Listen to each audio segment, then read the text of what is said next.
Hello student, तो आज हम लोग जानेंगे क्लास 12 चैप्टर 2। उसने कहा था 100 मार्क्स के हिंदी के क्वेश्चन आंसर। पूरा क्वेश्चन है यहाँ पर सोल्यूशन कराया जाएगा। आप वीडियो पर बने रहिएगा। अगर आपको वीडियो अच्छी लगती है तो चैनल सब्सक्राइब कीजिएगा। चलिए प्रश्न के आंसर की ओर बढ़ते हैं, वीडियो को पूरा देखिएगा। पहला क्वेश्चन है, उसने कहा था कहानी कितने भागों में बटी हुई है। कहानी के कितने भागों में युद्ध का वर्णन है। यह पाठ का नाम उसने कहा था पाठ का नाम है, क्लियर। और ये कहानी है, मतलब इस कहानी को कितने भागों में बांट कर पूरा किया गया है, ये प्रश्न कह रहा है। और इस कहानी में युद्ध का वर्णन मतलब कितने भागों में किया गया है, क्लियर। इस कहानी में युद्ध भी होता है। तो उसने कहा था कहानी 5 भागों में बटी गई है, यानी इस कहानी को 5 भागों में बांटकर पूरा किया गया है। कहानी के 3 भाग में दूसरा, तीसरा और चौथा भाग में क्या है, युद्ध का वर्णन किया गया है। 3 भाग में युद्ध का वर्णन है, कौन कौन, दूसरा, तीसरा और चौथा में, क्लियर। दूसरा प्रश्न देखते हैं, कहानी के पात्रों को सूची तैयार करें, यानी कहानी के पात्र मतलब कहानी में कौन कौन लोग शामिल हैं, उनके नाम क्या है उसको बताना है।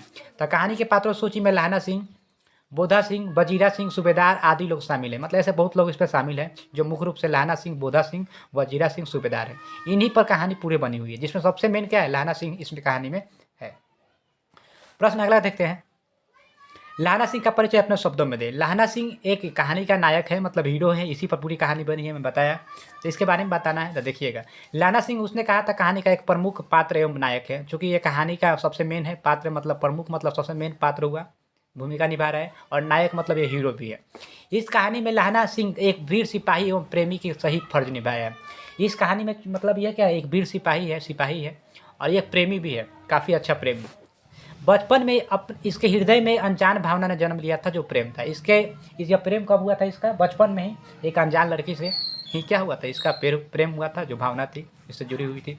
उसे पा तो नहीं सका, लेकिन एक सच्चे प्रेमी का फर्ज उसके बेटे और पति के युद्ध में जान की रक्षा करनी पाया। जिससे वो प्यार करते थे लहना सिंह, उसको पा नहीं सके, मतलब उससे शादी नहीं उसकी हो पाई। उसकी शादी किसी और से हो गई। लेकिन फिर भी जब उसने वचन ये दिया था कि मेरे पति और मेरे बच्चे की रक्षा करना, कहाँ, युद्ध में। क्योंकि जिससे शादी होती है उसके पति और उसका लड़का जो होता है, दोनों वो भी सिपाही ही होते हैं। तो ये तीनों लोग साथ ही में रहते हैं। इसलिए क्या, उसके बेटे और पति का जान उस युद्ध में बचाते हैं, उसका फर्ज निभाते हैं, क्योंकि ये वचन दी थी।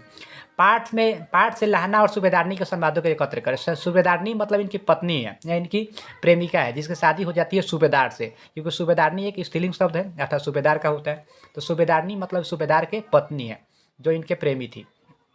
आखिर दोनों में पहली मुलाकात में बातचीत क्या होती है, उसी को यहाँ पे इकट्ठा करना है, बताना है।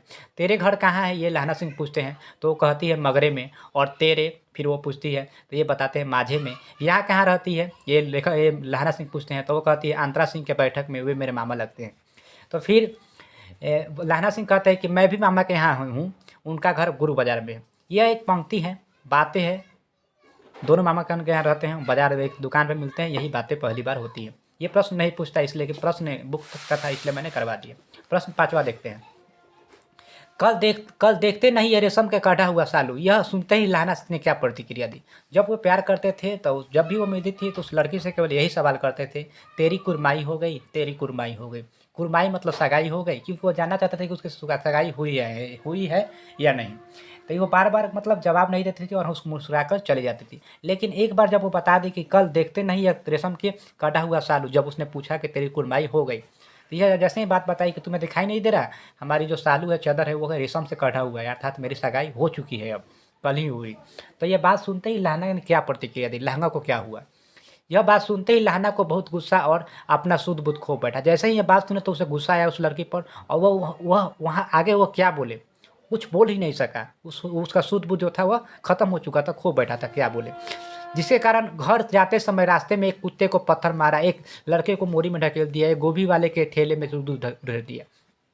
क्योंकि गुस्सा था और गुस्से में वो वहाँ पर कुछ नहीं बोल पाया, क्योंकि सूद बूद खो बैठा था। इसलिए वो घर जाने लगा दौड़ते हुए। घर जाते वक्त रास्ते में उसे कुत्ता मिला, कुत्ता को पत्थर मार डाला। एक लड़का था जो लड़के को धक्का नाली में ढकेल दिया। एक गोभी वाला ठेला था, उसमें धक्का दूध डाल दिया। मतलब ऐसे सारी बहुत हरकतें करते हुए घर पहुँचा था, क्लियर। जारा क्या है, मौत और निमोनिया से मरने वाले को मुरब्बे नहीं मिला करते। वजीरा सिंह इस कथन का क्या आशय है। यह एक क्या है, मुहावरा की तरह पंक्ति है। इसका स्पष्ट करना आखिर ये क्या बताना चाहते हैं वजीरा सिंह, ये भी बताएं। वजीरा सिंह कहानी के पात्र हैं, इधर प्रश्न नंबर 2 में। देखिए, वजीरा सिंह के इस कथन का आशय है कि युद्ध के मैदान में अत्यधिक ठंड लग रही थी। जब यह बात उस वक्त बोलता है जब युद्ध होती है, युद्ध में अत्यधिक ठंड होती है, ठंडी के मौसम में युद्ध होता है, तो उसी वक्त यह युद्ध के मैदान में बोला जाता है, जिसके कारण ऐसा लगता था कि मानो उसकी जान निकल जाएगी। वैसे भी इस स्थिति में इतने लोगों की निमोनिया हो जाती है, तो मरने वाले को जगह भी नहीं मिलेगी। यानी ये कहता है कि अगर ठंडी क्या ज़्यादा पड़ रही है, और ठंडी ज़्यादा पड़ रही है तो क्या होते हैं, निमोनिया नामक बीमारी ठंडी के कारण होती है।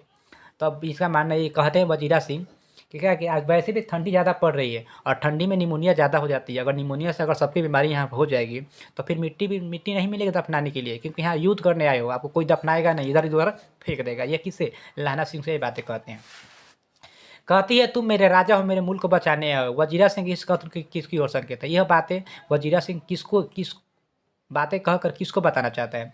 तो कहती है तुम मेरे राजा हो, ऐसे मुल्क बचाने के आए हो। वजीरा सिंह इस कथन में फ्रांस की मैम की ओर है, क्योंकि ये फ्रांस से सेना में शामिल थे, तो ये बताते हैं कि फ्रांस की मैम ऐसी बातें मुझसे कहा करती है। प्रश्न देखते हैं 8वां, लहाना के गांव में आया तुर्की और मौलवी क्या कहता था? यानी लहाना के गांव में एक मौलवी आया था, तुर्की का था, वो आया था तो यहाँ क्या कहता था?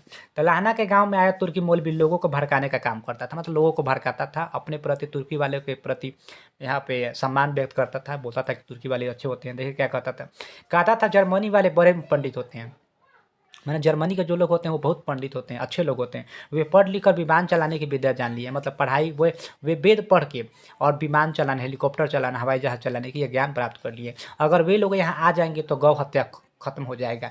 वे गौ से लगाव रखते हैं, मतलब गौ से लगाव करते हैं। वह अगर ये हिंदुस्तान में आ जाते हैं तो गौ हत्या खत्म हो जाएगी। अर्थात ये जर्मनी के लोगों के प्रति अपना इस भारत देश में एक साम्राज्य स्थापित करना चाहता था, मतलब लोगों के प्रति जर्मनी के लिए विश्वास जाहिर करना था ताकि यहाँ पे लोग आए और शासन करें। लेकिन ऐसा नहीं हुआ, क्योंकि लहना सिंह ने इस मौलवी का किया था, दाढ़ी पकड़कर बाहर गांव से कर दिया था, बोला था यहाँ भड़काने वाले काम करते हो।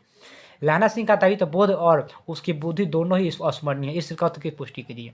जो लहना सिंह था वह दायित्व बोध जो उसको दिया गया था वचन, उसको पूरा भी किया, और उसकी बुद्धि क्या है, दोनों ही अच्छी है। मतलब उसका आचरण जो है, किसी के प्रति सम्मान को वादे को पूरा करना, वो भी अच्छा इसमें भरा हुआ है, और इसमें बुद्धि भी पाई जाती है। इस कथन को आप बताना है कि आखिर कैसे है ये बातें, कैसे कह सकते हैं इसमें बुद्धि है और यह किसी वचन को पूरा किया।